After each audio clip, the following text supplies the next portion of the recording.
Irmão, presta atenção no que agora eu vou dizer.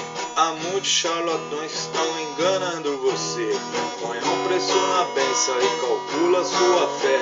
Uns dizem que é 50, outros 100, o que tiver tem que me dar.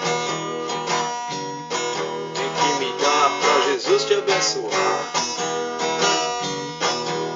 Irmão, presta atenção, isso é coisa do inimigo. Jesus já ensinou o caminho a ser seguido. Se você quer a bênção e receber seu galardão,